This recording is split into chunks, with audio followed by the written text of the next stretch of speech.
আমার বউ আমার রান্না করবে না, দেখাশোনা করবে না, তাও আমি তাকে ভালোবাসি। আমার বর আমার খেয়াল খবর রাখবে না, তাও আমি তাকে ভালোবাসি। আমার বাবা আমার কাপড় চোপড় পয়সা করে দেবে না, তাও আমি ভালোবাসি। কোনো শর্ত নেই, স্বার্থ নেই, তবেই প্রেম। এটাই হচ্ছে প্রেমের লক্ষ্য, এটাই হচ্ছে প্রেমের পরিচয়। আর কি করতে পারি আমরা? আমরা এরকম ভাবে যে থাকি, একটা পরিবারের মধ্যে কেউ এসে খবরের কাগজ নিয়ে ব্যস্ত হয়ে গেছে, কেউ একটা টিভি নিয়ে ব্যস্ত হয়ে গেছে, কেউ একটা মোবাইল নিয়ে ব্যস্ত হয়ে গেছে। খবরের কাগজে কি বাইরের খবর, টিভিতে কি সেও বাইরের দুনিয়া, মোবাইলে কি সেও বাইরের দুনিয়া। এক বাড়ির মধ্যে থাকছি তিনটে বিচ্ছিন্ন দ্বীপের মতো, সবাই যে যার মতন তালে আছে। ঘরের শরীরটাকে নিয়ে এসেছি কিন্তু মন বাইরে রেখে দিয়েছি। তাহলে কার সাথে ঘরে আমি বাস করছি? কে আছে? আমরা একসাথে কারা আছে? এটা কারা? আমরা এক বাড়ির মধ্যে থাকি।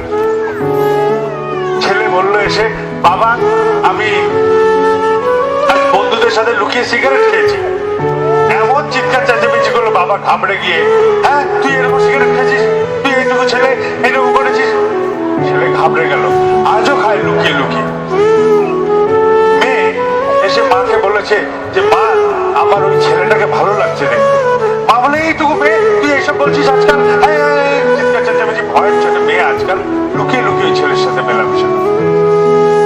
একটি কাপড়ের খন্ড এক বালতি জলে যদি ফেলি তরঙ্গ উঠবে, এই কাপড়ের খন্ড যদি ব্রহ্মপুত্রের জলে ফেলি তরঙ্গ হারিয়ে যাবে, কারণ জল বড় তো ওখানে।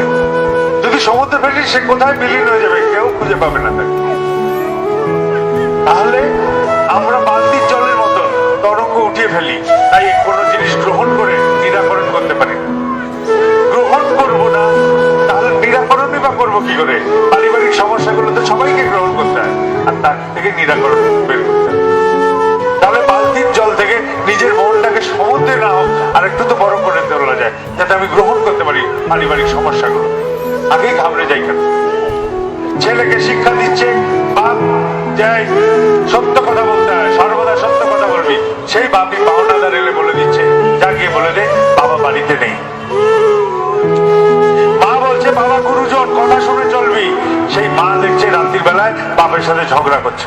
ছেলে বুঝলো ভালো কথাগুলো শুনতে হয়, মন্দ কথা করতে হয়। ছেলে আমার পাড়াতে চেয়েছিল মৌমাছি হয়ে গেছে গুয়ে মাছি, সে মল মাছি হয়ে সে খালি আবর্জনাই খালি নিয়ে আসে। স্কুলে গেছে, মন্দ আচরণ শিখেছে, একদিন মন্দ কথা শিখলো, মন্দ ব্যবহার শিখলো, শেষে একদিন নেশাও শিখে। এই তো পরিণতি। এই পরিণতি নিয়ে আমাদের নাকি এই পারিবারিক জীবনে আনন্দে থাকতে হবে। কি করে পারবো? এরকম একটি পরিবার এসছে আমার কাছে, এসে বসে দাদা আমাদের বাঁচান, আমাদের পরিবার এলোমেলো হয়ে গেছে, এরকম বিচ্ছিন্ন হয়ে গেছে।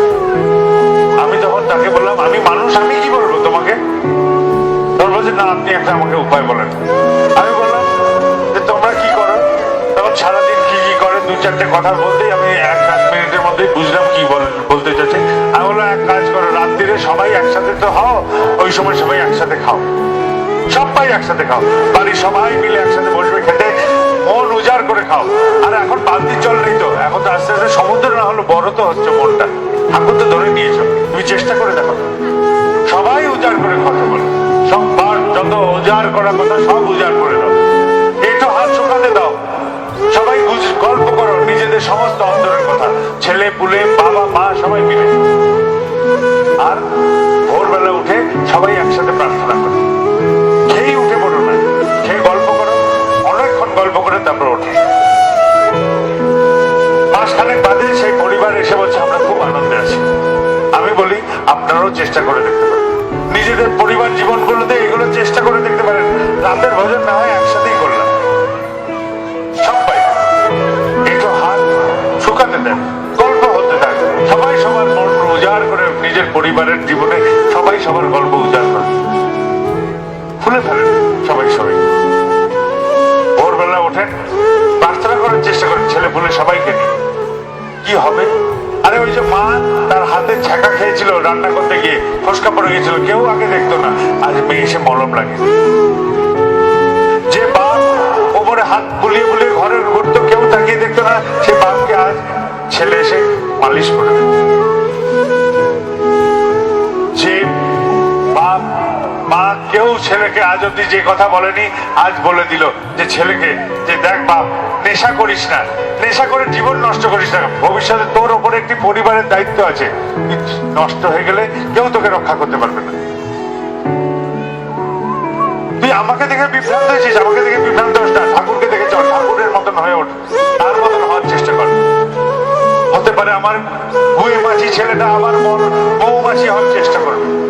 ওইটুকু মেয়েকে তখন বলবে, মা যে তুই যখন ছোট্ট ছিলি তখন কেঁদে উঠতিস মাঝ রাত্রিরে, সারাদিনে সংসার সামনে আমার শরীর দিত না, আমি মনে হতো অজ্ঞান হয়ে পড়ে যাব, আর তুই কেঁদে উঠতিস মাঝ রাত্রিরে খিদেতে কাপড় ভিজিয়ে, তখন আমি উঠতাম, আমার চোখ ধুলে আসতো, তাও আমি পারতাম সেই রাত্রিগুলো আমি পারতাম কেবল তোকে ভালোবেসে। আমি রাত্রিতে ওইটুকু সময় তোর জন্য জেগে থাকতে পারতাম, আমার শরীরে সাথ দিত না, আমি মনে হতো অজ্ঞান হয়ে যাবো, আমি মনে হয় মাথা ফেটে পড়ে যাবো, এত ক্লান্ত লাগতো।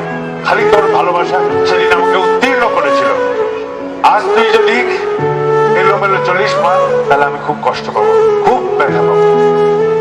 এইরকম করে হৃদয় খুললে এই পরিবার বন্ধনে পড়বে, এই পরিবার বন্ধনে পড়লে তবে সমাজের কল্যাণ হবে, পরিবেশের কল্যাণ হবে, দেশের কল্যাণ হবে।